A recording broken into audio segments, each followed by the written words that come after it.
Nous avons ici un graphe-set en et. Prenons le temps de regarder notre automatisme. Ici, nous avons l'action A+, B+, C+, D+, en même temps, B-, C- et D- en même temps, et l'action A- pour terminer notre cycle. On aurait pu utiliser un graphe-set linéaire si j'aurais inclus les actions B+, C+, et D+, dans l'étape 3 et que les actions B-, C- et D- dans l'étape 4, le cycle serait fait exactement comme un automatisme. Mais nous allons regarder notre graphe-set et comprendre pourquoi nous utilisons une divergence en et pour arriver à faire notre séquence. Au départ, l'étape d'initialisation est activée. Lorsque j'appuierai sur DCY, j'active l'étape 2 qui active l'action A+, la sortie du verin A. Remarquez, la transition A1 est avant la divergence. Donc, à la sortie de l'étape 2, A1 est activé et à ce moment, nous avons notre divergence en et. L'étape 3 s'active et l'étape 5 s'activeront en même temps. Nous allons comparer avec le graphe-set en OU. Si vous remarquez, avec le graphe-set en OU, les transitions sont après la divergence. Donc, avant les actions, j'ai l'étape, la divergence et les transitions ensuite.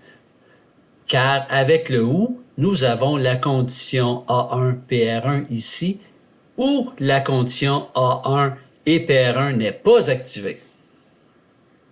Retournons à notre graphe-set. Les étapes 3 et 5 sont activées en même temps. Les actions B+, C+, et D+, partiront en même temps. Quand l'action B+ sera terminée et que B1 est activé, l'étape 4 s'activera indépendamment que le cylindre C et D aient terminé leur course. L'étape 4 va activer B-, l'entrée du verin B.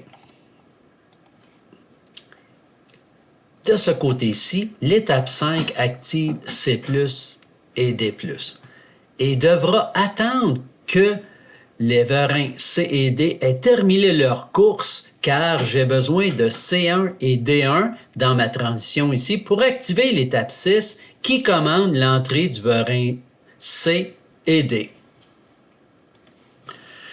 Remarquons maintenant, la transition est à l'extérieur. Nous allons comparer la convergence d'un graphe-set en et avec celui d'un graphe-set en OU. Maintenant, allons voir notre graphe-set en OU.